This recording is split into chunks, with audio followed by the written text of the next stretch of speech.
Hi, everyone. I think we're going to start now. Thank you for joining us for this event today. My name is Janet Herron, and I am an Alumni Engagement Officer with Memorial University's Office of Alumni Engagement. I am very pleased to be your host today for So You Want to Join a Board, presented by Dr. Tom Cooper. At the Office of Alumni Engagement, we are focused on offering many ways for you to connect with Memorial from anywhere in the world. You, our alumni and friends, are our greatest ambassadors, and you are a worldwide community of professionals, leaders, and change makers who advance the reputation of our university, our province, and our world. We are working diligently to create opportunities to celebrate, socialize, mentor, learn, and advance both your career and improve your life. And this event, the first in our leadership series with the Gardner Center, is one of these opportunities.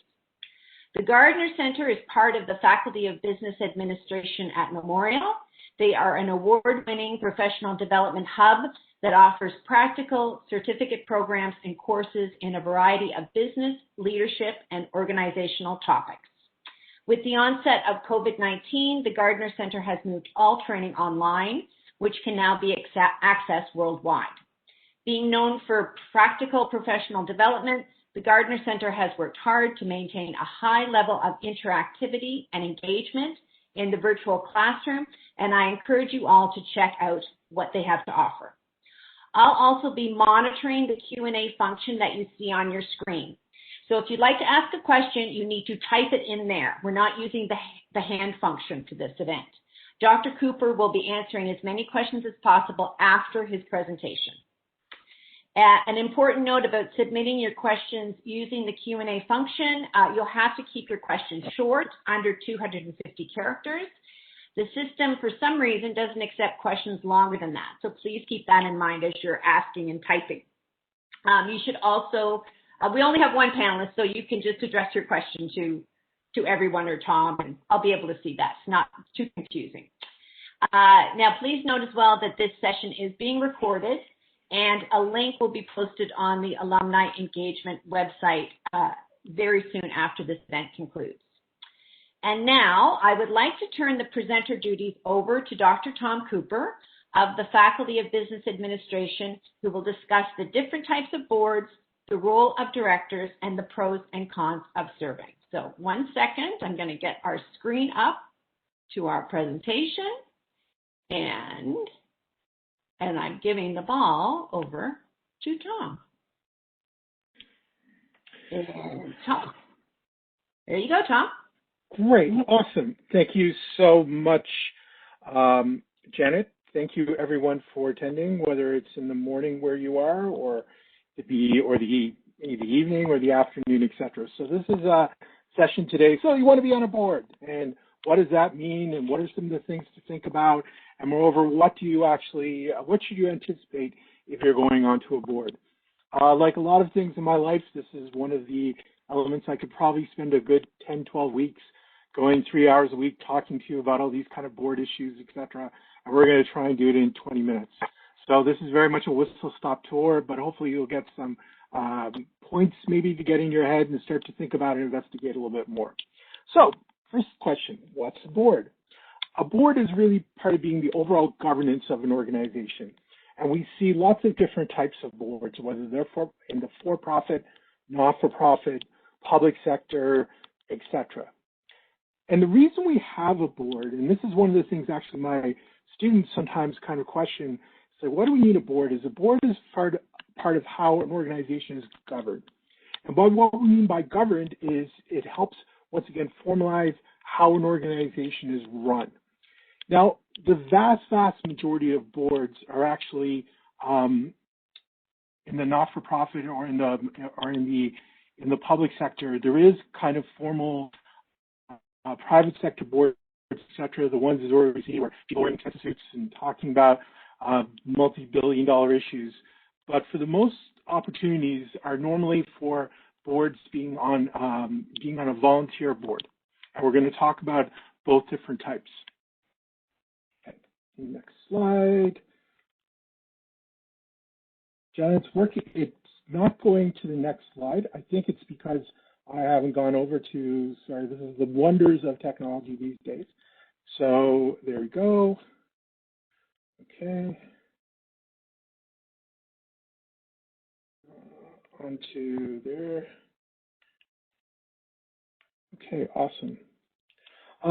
So when we look at what governance actually is is the processes, structures, and relationships through which the stakeholders, as represented by a board of directors, oversee the activities of the organization.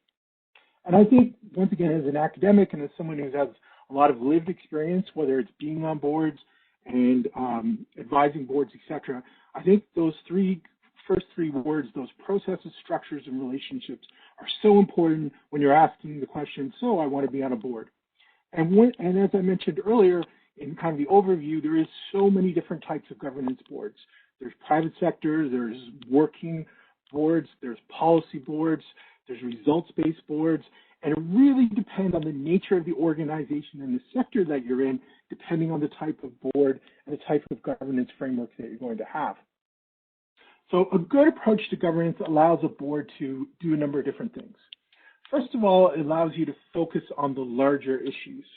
One of the key things that I've found, both in terms of the research that I do and my lived experience with boards, is that they're more dealing with the big kind of strategic issues about where do we provide value, where do we need to go, what are some of the bigger types of trends that could be impacting the organization, its mandated, what it's trying to achieve.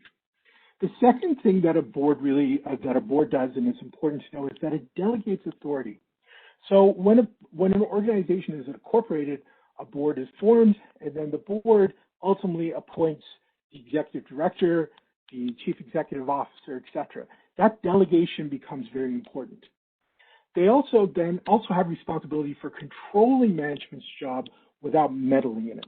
And this is why being on a board is not for everybody, because you need to provide input to management, i.e. the executive director, the CEO, whomever is, however which way your governance model is set up, and saying, have you thought about this? Is this what's going on? You've not met this target, etc. And so ultimately this rigorous evaluation of the accomplishments of the organization is a very important part of being a director. So you need to be prepared, you need to be able to lead, but at the same time, as I like to phrase it, it's very much kind of a noses in, fingers out. One of the key things that I've found in dealing with boards and being on boards is that sometimes you'll be appointed to the board and say, hey, I'm going to run things. This is how I'm going to make things happen. I'm going to make a change here. This is what's going to go on, etc. And ultimately, that's not normally what's going to occur. Now, there's some working boards, and especially in smaller organizations, where that is the case because there is nobody to delegate authority to. But where you can delegate authority and where you must delegate authority by the nature of the organization being so large or being by the scope of the activities that it has, a role of director is very much to be inquisitive, to ask questions, to make sure you understand what's going on, but you're not involved in the day-to-day management. So when you're considering the question, do I want to be on a board, you're considering the governance framework. So there's three real questions that you need to ask before you kind of get on the board, before you get on the board. The first question is, what is the fundamental work of the board? What does it do? Is it in the not-for-profit sector? Is it a money-making private sector corporation? Is it a government board? What is it does? What does it do? What does it aspire to do? Moreover, the second kind of question is, how does a board add value? Now, some boards, as I would say, are, some of the people I've reported into call it a board of the great and the good. So a lot of people have gravitas, they have lots of connections, they're very good at fundraising, or they have very kind of specialty expertise, etc. That may be the value that they need because the rest of the organization doesn't have that. On the other hand, you may want to have board members who have more lived experience, who understand what the organization's broad mandate is and can provide day-to-day, this is what this means. So that's more of a board of experts. On the other hand, the board may be, once again, a mixture of both of those types of individuals, or there may be a whole bunch of other types of different skills. But the third question is really important, and I find a lot of boards, and maybe when you're asking yourself, so I want to be on a board, is how effective are you going to be, and how effective is the board you're going to be sitting on in terms of helping your organization succeed, and how are you going to evaluate that? So overall, you need to have a framework. And there's a couple important points of this framework when you're getting onto a board you should take a look at. The first question is, how are we as a board independent from management? And there's been lots of interesting thinking and research, etc. Once upon a time, there was really no distinction. Now, good practice is that as a board is very much separate, once again, from those day-to-day operations. What is the focus of the board? And I know I've mentioned the focus a number of times, but that's really important to say, what are we trying to do? What's our role as a board? The third thing, and we'll come back to this kind of at the end of the presentation, is how do we work as a board? I've been on boards with people who are fabulously committed to the board, but they never, they just talk the whole time. You go into a 2-hour board meeting and nobody gets a word in edgewise, and they're talking. I have other boards where the exact opposite, where people just don't show up. How are you going to deal with that? So what are the board dynamics? How does it work? Do people, and then on the other side, I've been called into private sector boards, family-based organizations where they have different family members, and it's like the Catfields and McCoys. They're fighting against each other all the time. So ultimately, what's the dynamics of the board that you're being asked to be on? What are the tools are you being given to be on that board? And what are some of the support requirements that you're going to need?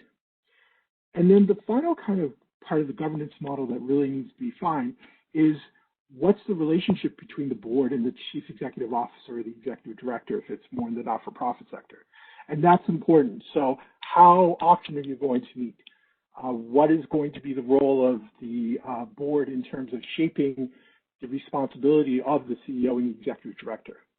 So the governance model should have, in terms of being formalized, in terms of bylaws and articles of incorporation, should state all these elements. So what's the responsibility? Get on a board, hooray, congratulations. You're giving up your valuable time, and for 99% of you will not be remunerated for it. What does that mean? So first of all, you get the job of appointing and supervising the CEO, executive director. And on the number of boards that I've sat on over the last 10 years, I've done this 4 times. It takes up an awful lot of time, appointing a CEO, executive director, because you want to show that you've done your due diligence. You want to get the right person at the top of the organization. And that's such an important role of the actual board.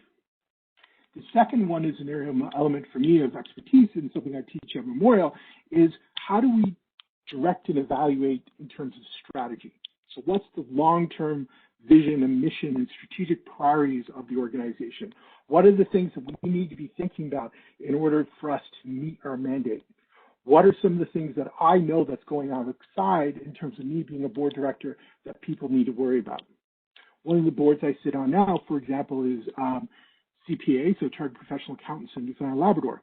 One of the interesting things about the accounting profession, which is, for the most part, we think of accountants being very stable and it's a very kind of straightforward profession, is the role of machine learning and artificial intelligence in terms of driving change in that profession. So when we think about directing and evaluating strategy, it's not just in terms of 1 year, but what's the profession going to look like in 10 years? And that's a really difficult and interesting strategic question.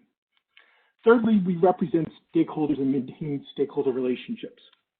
In the for-profit world, if you are in a corporation and it's, once again, at the private sector organization or a publicly traded company, you may be representing specific shareholders because of a whole bunch of things that we could talk about for days and days in terms of proxies and votes, etc. But ultimately, I think every board has an element of representing stakeholders, whether you're in the not-for-profit, government, or the private sector. And moreover, how do you maintain those stakeholder relationships? How do you tell people what's going on? How do you view or give the view of those different stakeholders you may be representing? You're on a board. One of the most important things is you have to also protect and enhance the organization's assets, both physical and intangible. And moreover, you have specific fiduciary duties, which we'll get to in a sec, around protecting and enhancing the organization's assets. And that's the final one in terms of those fiduciary and legal requirements. And I think that's really important when you're asking the question, so I want to be on the board. You got to ask yourself, what am I getting into? Do I really know what I'm getting into in terms of my fiduciary legal requirements? So what do we mean by fiduciary legal requirements? So every individual director on the board has a fiduciary duty. And by a fiduciary duty is that they basically have an obligation. And those two obligations I would summarize as a duty of care and a duty of loyalty. By duty of care, you have to act with competence and diligence that a reasonably prudent person with similar knowledge and expertise would exercise in comparable circumstances. So once again, you need to be competent, you need to be diligent, and you need to be reasonably prudent.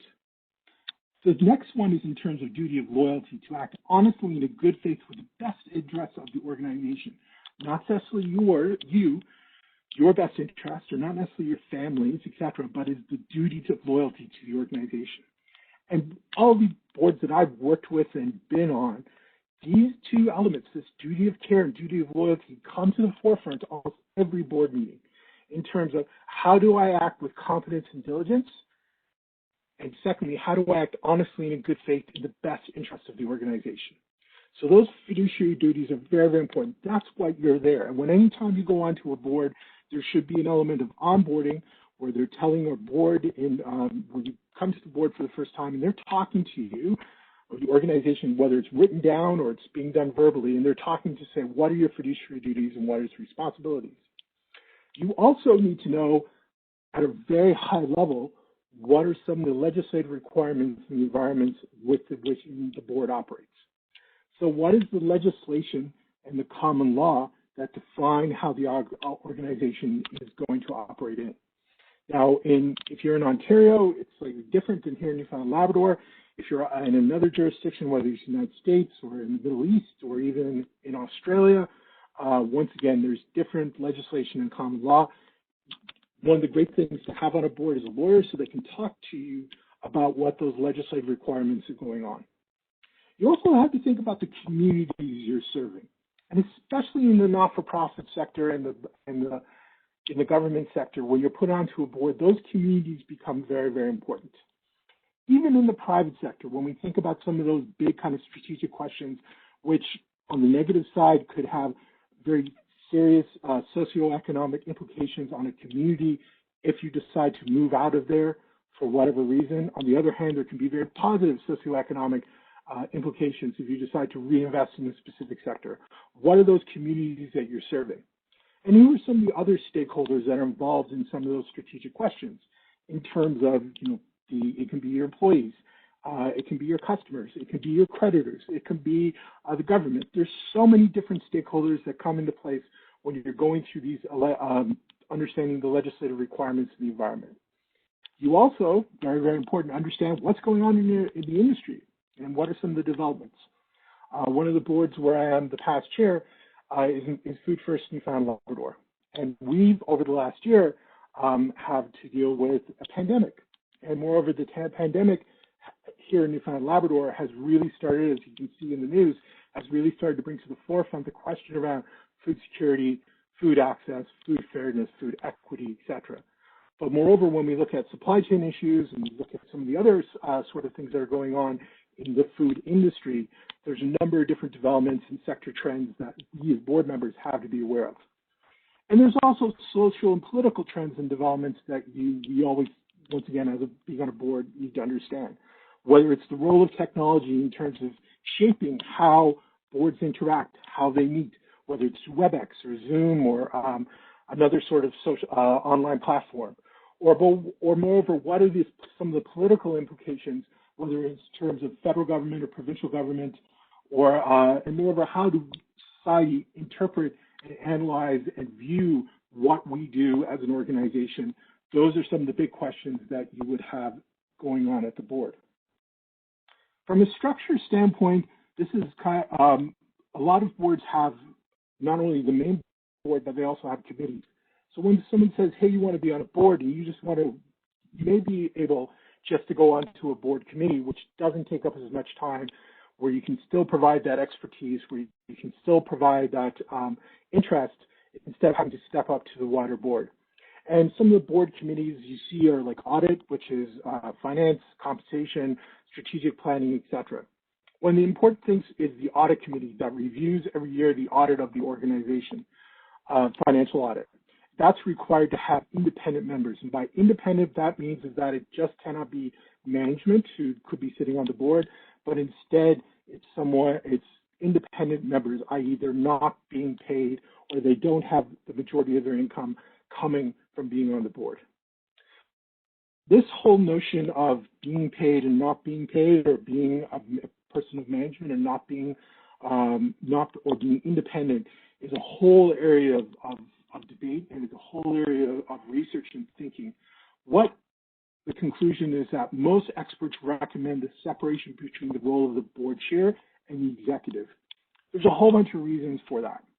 The board chair is supposed to be independent because from downside risk management, you win the lottery, congratulations, and your executive walks out the door. Who's gonna help run the organization until you find a new executive? Well, that's going to be the board chair. On the other hand, if you have a board chair and an executive director or a CEO who are the same person, then it's hard to separate and it's hard to provide that kind of sober second thought. So the board chair becomes very, very important, and that separation between the role of the board chair and the executive is a big, important issue in terms of overall board governance. So we get to this question. So let's get to some of the micro questions. What do I need to consider as a potential director to go on the board? So the first question I always ask when people approach me about being on a particular board is, why do you want to be on it? Why do you want to be on that specific organization? And then some of the questions you need to ask if someone approaches you about being a board: tell me about the mandate of the organization. Tell me about its mission. What's the strategy? What's the senior management like?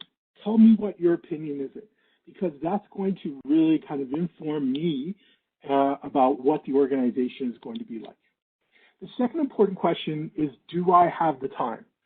And I fall into this trap all the time. I always think I can do more things than I can.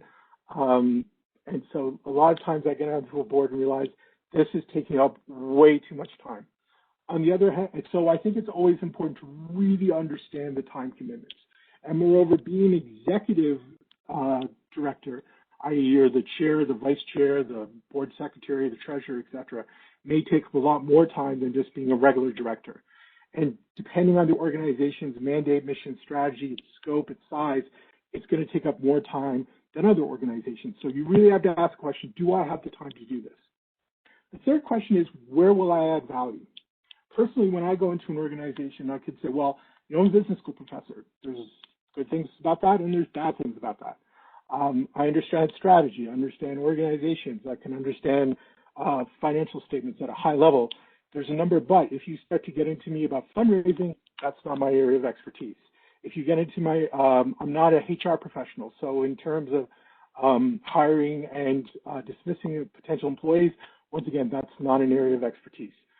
So, and I'm also not a lawyer, so once again, that's not an area where I provide value. So you always have to ask, where will I provide value in terms of the organization's mandate, mission, strategy, et cetera. Then you have to look at, and this is, good organizations do this kind of board skills matrix where they're kind of going through the skills, knowledge, and expertise of the board, and they're finding gaps that they need to address. You have to ask when they're recruiting you, or you volunteer to be on an organization, or alternatively, in the rare instance where you're being paid to do it, is that you say, how do my skills, knowledge, and expertise line up with the organization's mission, vision, strategy, and goals? I always ask the question, who else is on the board? And it's not because I want to be on the board with my buddies or I want to be on the board with people I know, but in terms of what's that board diversity going to look like? If you've got a whole bunch of people like me, I always kind of go, well, I'm not going to provide much if everybody else is like me. I want to have some diversity. I want to have people for different perspectives, et cetera. So who else is going to be on the board? Another important question is, and this is going to sound really kind of micro, but you don't want to be out of pocket for doing something like this. So you have to ask the question, will my expenses in attending meetings will be covered? So that's really micro, but it's an important question, as well as the other question that I always ask is, does the organization have director liability insurance? If it doesn't have director liability insurance, run away. okay? Because that basically covers you as a director if there's any problems that are outside of what you were involved in. So there could be a decision that's made by the management. You don't know anything about it, and as a director, you don't want to be liable for that. So director's liability insurance is a really, really important element. Some other questions to ask is, is the organization clear on the outcomes for which it exists to achieve? So what's in the actual mandate? As I mentioned before, what is the board's role and how does it add value to the organization?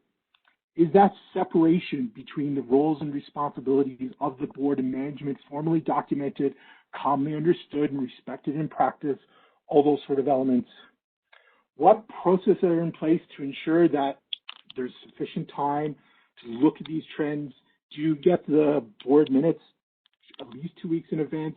Do you get the board package, which goes through the documents and the things, the elements that you need to look through? What information are you being able to give to sufficiently exercise your oversight duties and maintain those fiduciary duties or duty of care and other duties that may be defined to you? And then ultimately, you got to ask some kind of questions in terms of, from a micro standpoint, how do you make sure they get the board dynamics right?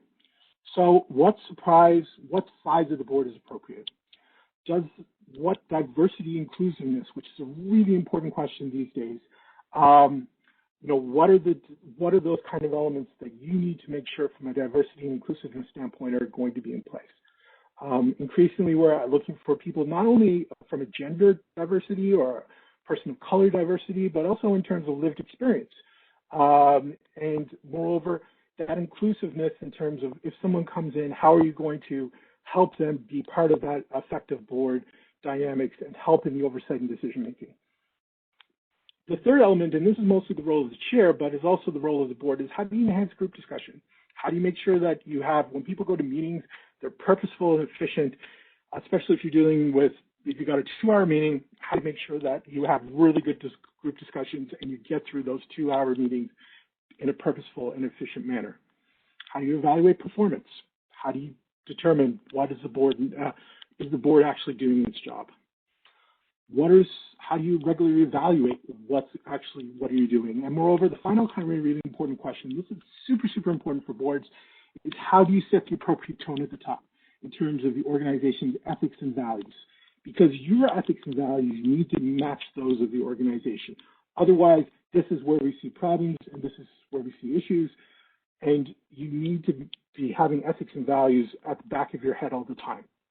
So in summary, so you want to be on a board. What do you have to think about? You need to understand what you're getting into, what kind of board it is, your time commitment, who are the other directors, mandate, strategy, etc. Reflect on where you can add value. How do you help the organization? Does your inclusion in the board help the organization meet its objectives, goals, and missions? Understand the organization sector, your risks, your trends, and your opportunities. What are your fiduciary duties in terms of your duty of care and duty of loyalty? How do you make sure that they're constantly top of the mind and implemented in terms of your roles as directors, your role as a director? Finally, what are your values and ethics? Are your own values and ethics consistent with that of other directors in the organization? And that is that. That is a very, very high-level whistle-stop tour of, so you want to be on a board. Very happy to answer questions over the next 20 minutes or so. All photos, for all the people who are wondering where these photos came from, are courtesy of one of my former graduate students, Sal Tarrant, Newfoundland Shore-to-Shore Photography. So if you're not here in Newfoundland Labrador and you can't get in because of the bubble, well, at least you can look at pictures over the summer of summers past and say, what a beautiful place we live in. So very, very happy to answer your questions. Janet, it's over to you, I think, in terms of taking over the conch once again.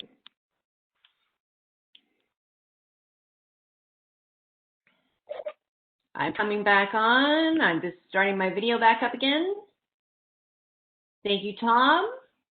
And just bear with me for a second while I take the controls back from Tom, I think.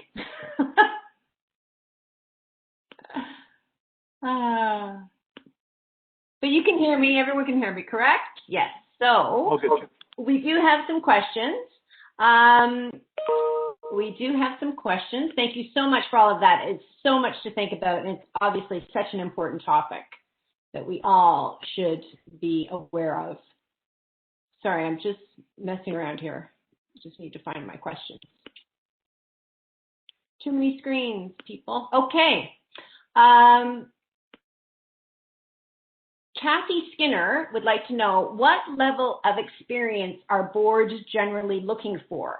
If one has no experience serving on boards, are there types of boards that might be better suited or more accessible? Yes, great question, Kathy.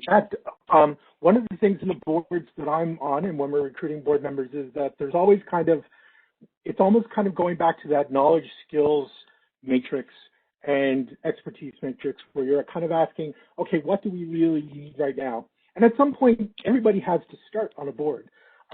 Sometimes you'll have boards that just by the nature of their scope and size, etc., they need people with super lots of experience. And then other boards, not so much. They just want your expertise, they want your commitment, they want your enthusiasm.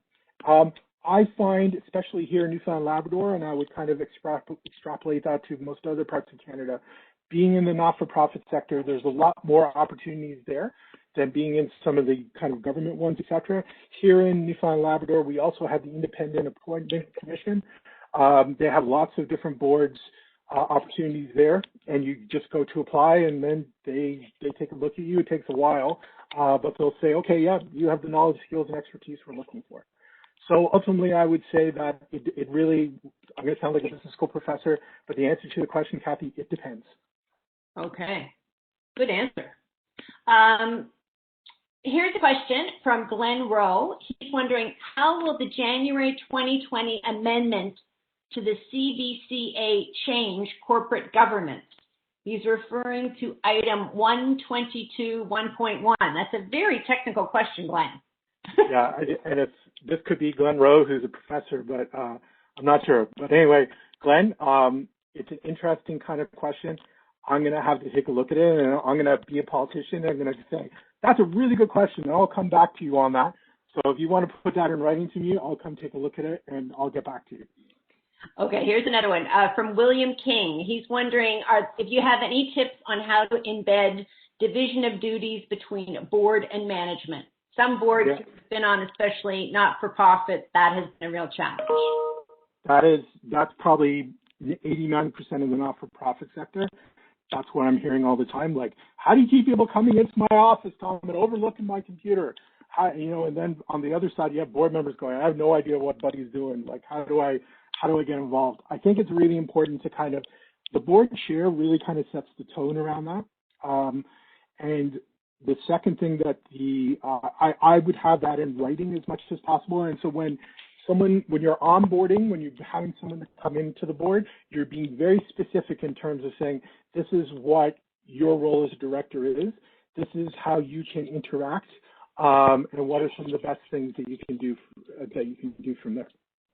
So I would say have it in writing and make sure that there's an element of board training at the beginning to make sure that everybody understands what they're doing, and then expect that the board, more experienced people on the board, at least at the beginning of the board members' tenure, that they're actually being they're being told this is their responsibilities and this is what they need to do. Heather Spratt wants to know, are there any affordable, accessible directors training programs? There is. I'm a big fan of the CPA one, and I'm not saying because I sit on the board and I'm not a CPA, but they have a number of guides for independent directors, etc. The most prestigious kind of program in the country is the Institute of Corporate Directors. The Institute of Corporate Directors is really, really comprehensive, but it's expensive. But it's cross country. It's run by Rotmans in Toronto. Very, very good. But I would say that if you Google, for those people in the not-for-profit sector, I believe the United Way has some really good guidance and some forms and background, etc. But yeah, those are the ones. In terms of getting a live facilitator, can't think of anything off the top of my head, but there's a lot of really good stuff. So I would kind of I would start with the CPA Canada as the first instance. That's available for free. And then the Imagine Canada for the not-for-profit sector is another place that has lots of really good information. Okay, here's another question. What sort of engagement should board members have with staff? Brendan Haggerty says he's worked for two not-for-profits. One, he didn't know any board members, and the other, he had very close relationships with them. Yeah, Brendan, it's a great question. And once again, I'm sorry, I'm always the person who always get offended and say, it depends. But I've been in a board where I was very pleased not to know the actual staff. And that's why when I aspire myself to be on boards that are more policy boards, which is I don't need to know how everything is being run. That's being delegated to the CEO, executive director. So I like to know who the staff are in case I, wandered into them in the Avalon Mall, et cetera. But I don't actually need to know what they do on a regular basis. That's the role of the CEO, executive director. So interaction, it really depends. Now, if you're in, once again, a more of a working board, i.e. you're doing fundraising and you're involved in kind of more in the management on the day-to-day, and those are very small type of organizations normally, then you're going to be interacting with staff on a more regular basis. But for larger organizations, whether it's, and for the government types of boards, for the most part, you don't really have any involvement in the day-to-day staff operations. All that authority is delegated out to the CEO, executive director. Okay, Michelle, just one second. Here we go. Michelle Goodyear is asking, is there a certain networking opportunity or other avenues that would give a person exposure to explore board opportunities in the province? Yeah, it's a good question. In terms of networking, there's a couple institutions. If you're a professional, either you're a PNG or you're a CPA or you have a professional designation, the professional associations actually put out requests, for new board members. So if you go out to for example, I'll go back to the CPAs, they need a treasurer, or some organization needs a treasurer, that goes through the CPAs. The other avenue, as I mentioned before, is the Independent Appointment Commission, which is run by the provincial government. They have a whole list of potential board opportunities that are available. That's here in Newfoundland and Labrador. I'm not sure how much that is mimicked in other provincial jurisdictions, but that's available from there. The third one is just, once again, is kind of social media these days, like LinkedIn, Facebook. People, if they're looking for, and then checking the paper and checking other types of elements, a lot of times boards are putting out requests. The other element is that if you're just interested in a particular sector, whether it's food or it's children issues or it can be environment, etc., there's a whole bunch of boards out there. What I would suggest is kind of send an email to the executive director, the chair of the board, saying, listen, I'm really interested in getting into this area as a board member. Could I buy you a coffee, or could we have a chat over the phone or chat over email about any opportunities with your organization or any that you know in this sector? One of the things that I know that from being on boards is that, and I get those kind of questions reasonably regularly, is that there may be none in my organization, but there may be in other ones. And so you're going to direct them over to there. So there's all kind of opportunities from there as well. Here's a good question. Do you have any suggestions to bring young members on board, considering times as most of our meetings are in the daytime and most younger non-retired members have to make money? Yeah, and it's a great challenge these days, especially I've done some board facilitation just in the fall where this was an issue that came up. One of the things is you recognizing as a board, we need to improve the diversity from an age perspective. Having meetings in the early evening or having meetings at lunchtime, having maybe shorter frequent meetings that people can fit in at lunchtime or in the morning before things start, etc. But it's not everybody who's retired on boards. I would say that the vast majority of the boards that I'm on, people recognize this as a volunteer opportunity. They're giving 2 hours, 3 hours every 3 to 4 months to do this. They go to their employer. They say, this is what I'm going to be doing. The employer either says yes or they say no. When I worked in the United Kingdom, we actually had a policy of the organization which I worked with, which was PricewaterhouseCoopers. We weren't allowed to serve on boards because, there's a lot of different reasons for that. And you just kind of accepted it. That was part of the requirements to working there. If you could serve on a board, but it would have to be signed off by one of the senior partners because there was a whole bunch of legal and fiduciary elements that the organization was concerned with. But I think, once again, from an age perspective, it's great to have different perspectives and different ages. Those board committees that I mentioned are a great way to bring younger people onto the board so they can get that experience, so they can get that networking. And that is another element in terms of if you're a board chair or you're on a board and you want to bring in some younger people, having those board committees is a great, like strategic planning, for example, is a great way to bring in different perspectives. And the board, those time commitments on those individual committees are much less than the larger boards. So many questions. We're getting great questions. Here's one from Donald Sturge. Are there any trends you can share regarding people's willingness to serve on boards, particularly not-for-profit and government agencies, boards, and commissions? I think, once again, awesome questions, right? So I would say that the trends that I've seen, and this is more my kind of lived experience rather than research, is that it depends where the boards are. So, for example, if you're in an area that has an older, retired community, et cetera, you may struggle to get, and people are kind of coming and going all the time because they may be, going away to their cabins on the weekend, or they may not be involved. It's sometimes harder to get those. In the urban areas, it's a little bit easier. But I would say the overall trend is that it's not as easy. The volunteer sector, and this research shows this, is being challenged because of time commitments, because of changes in society in terms of how much time is being expected to be devoted to childcare, the role of women in the workforce. There's a lot of other kind of implications from there, but I think overall it's more of a challenge maybe than a number of years ago. And it's also reflected in that we have a lot more of these types of not-for-profit organizations involved. If you're in the private sector, it's not as much of an issue because normally when you go onto a board in the private sector, you're representing specific shareholders. And so you're appointed as an independent director and you're being remunerated.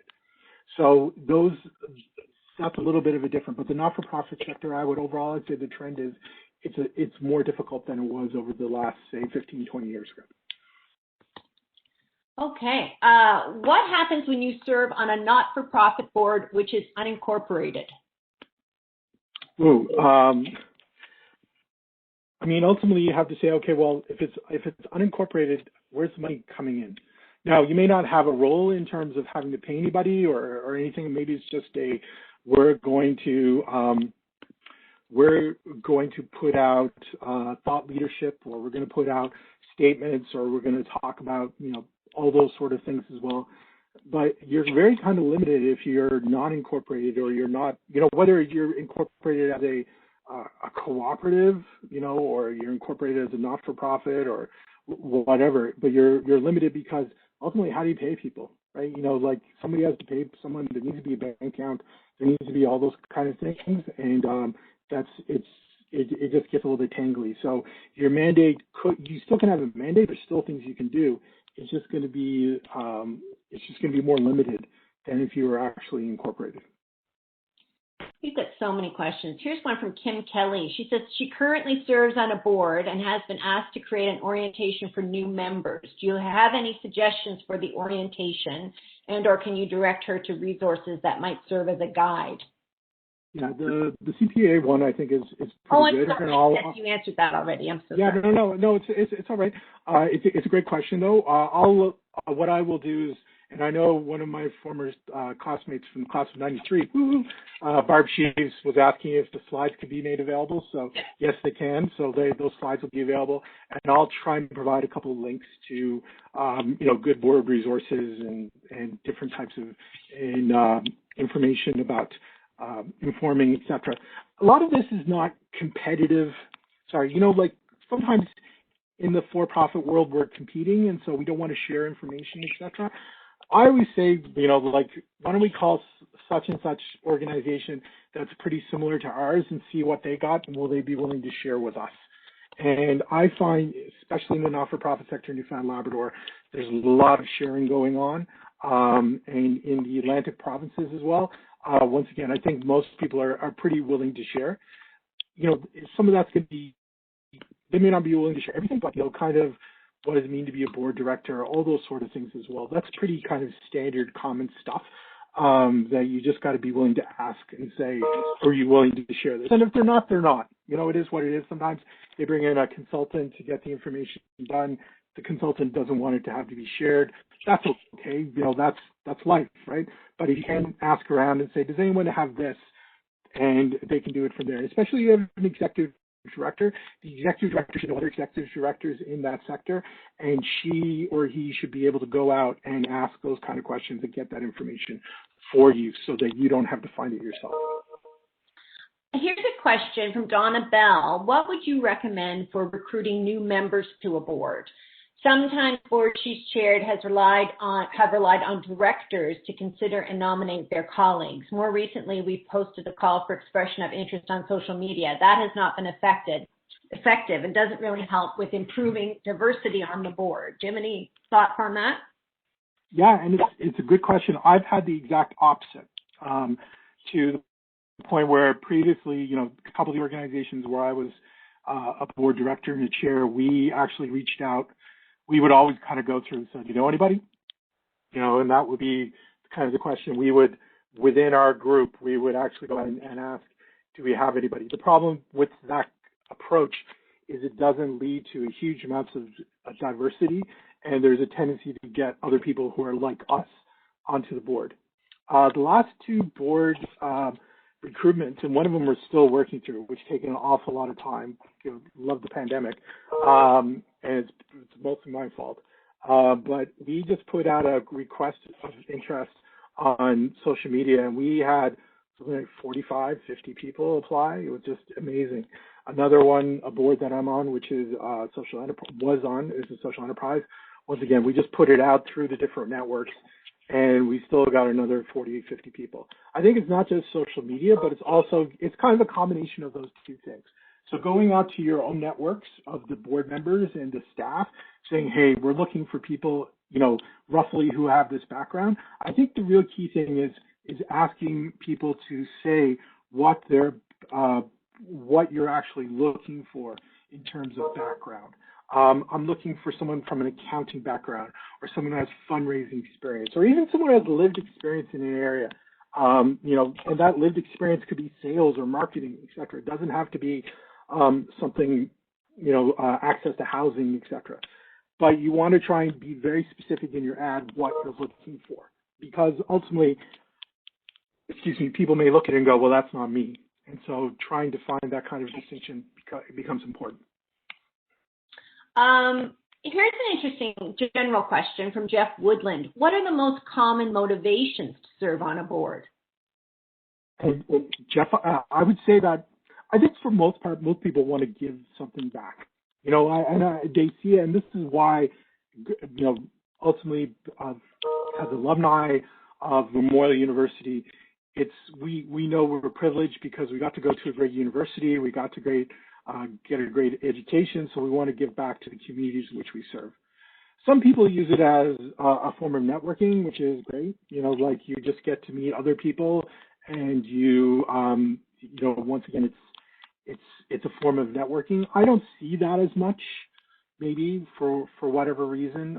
Some of the boards, obviously, I see lots of competition to get on, and maybe it is a form of networking or branding. But I think mostly people just want to give back. Maybe I'm being naive. Maybe I'm just being, hey, Tom, it's really about other people, et cetera. Maybe it's just about, people want to network and people want to build their brand and build their portfolio of networks that they understand. But I would say the vast majority just want to give back, because ultimately you're being, as I mentioned at the beginning, and this is one of the things my students always struggle with, is that first of all, they didn't understand what a board was. That's one of the interesting things. Even my MBA students, they didn't understand what a board was. The second thing is they all think they're going to get paid. And I would say the vast majority you don't get paid. Even when I went onto my first board, I'm kind of going, okay, when's my paycheck coming in? And I was going, you don't get paid. And I'm going, I give up my time for this. What do you mean I'm not going to get paid? And then, but you get a free sandwich every meeting. Not even now under COVID, you don't get lunch anymore. You don't get dinner anymore. Ultimately, I see that, at least personally, it's for me of giving back. But that also is important for your time. If you don't have the time, and it's okay, because you may have kids, you may have outside business interests, you may have a super, really, just time-consuming job. You may have all kinds of things going on in your life. And then suddenly you ask to be on a board, and then you just can't give the time commitment. It's almost better just to say, look, I just don't have the time commitment. I'm stretched too thin. And so I think it's because it is what it is. It is giving back. Yeah, for sure. I think we have time for a couple more questions. I have one here. Where is it? There it is, from Laura Turner. For not-for-profit boards, is there an expectation that all directors contribute to fundraising activities? She's asking this because, like you, this is not her area of expertise or where she could add the most value. Yeah. And depends on the board, Laura, and I would say no. I always ask, if you need me to get on a board and fundraise, I would just go, yeah, it's not me. I was never good at selling tickets, even when I went to St. Bon's back in 1977, 78, and they give you tickets to sell for the walkathon. Yeah, I was always going up to my parents saying, give me $20 so I could, please, so I could get the tickets. A lot of not-for-profit boards, though, it's important to understand, don't have any fundraising requirements at all. One of the boards, for example, I sit on now, for First Newfoundland Labrador, we're funded by the federal government and provincial government. We're more project-based, so we apply for projects, we get the projects, and we deliver the projects. There is no fundraising. We can't generate enough fundraising to pay, like through an annual auction or something like that, to actually pay for the operations and we rely upon a very, very generous core grant from the provincial government. So you're always trying to, I would say no, not everybody is required to do the fundraising. And I think, moreover, you have to ask that question when I get on the board, am I required to do the fundraising? And if you're not comfortable with that, if that's not a core skill, or if that's something you just don't want to do, well, don't go on the board. I know that sounds really bad, but, to me, that's one of the things. I wouldn't go into a board where I have to fundraise. I'm just not really good at it. It's just one of those, for whatever reason. At least I know a little bit about myself, and that's one of the things. Penny Blackwood has a question. What is a stakeholder board, and how is it different from other kinds of boards, if it is?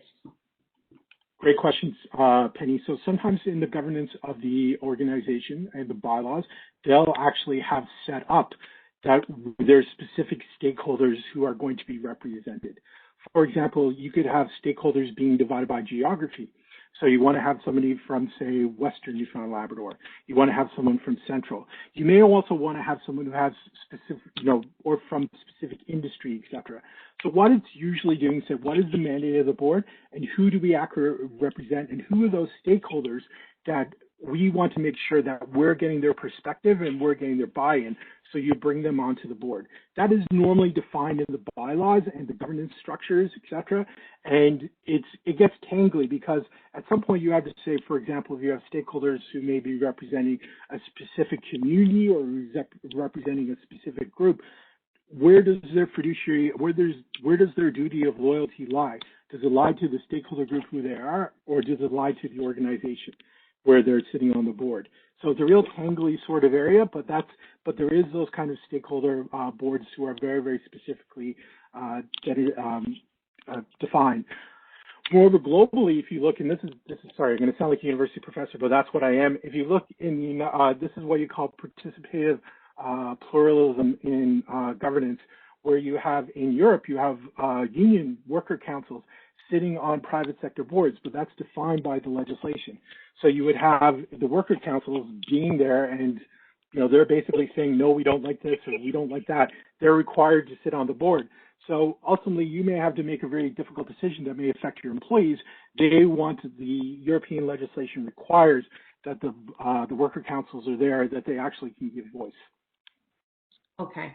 I think we're going to have to stop there because Tom has just been giving us an exhaustive amount of information. So I would like to thank everyone for attending, and I'd like to thank everyone who posted a question. A huge thanks to Dr. Cooper for his time and insight into this subject. If your question didn't get addressed during this session, I will be sending the additional questions to Dr. Cooper and forwarding his answers back to each attendee. And we've got a slide up there right now that will remind you of some upcoming sessions with the Gardner Center in this series. So please keep your eyes peeled for that. And please also keep your eyes peeled for a really quick survey that we're going to send in the next day or so about this event. Please respond to it because it helps us improve our event delivery and make better events for all of you. And in case you're looking for something a little different, on February 16th, the Office of Alumni Engagement will be launching a new series called HSS 101. And that will feature Dr. Lisa Rankin, who will offer a fun and fascinating look at the discipline of archaeology. So again, thank you so much to Dr. Cooper and everyone for attending, and we look forward to seeing you at our next event. Thank you. Thank you, everyone. Take care.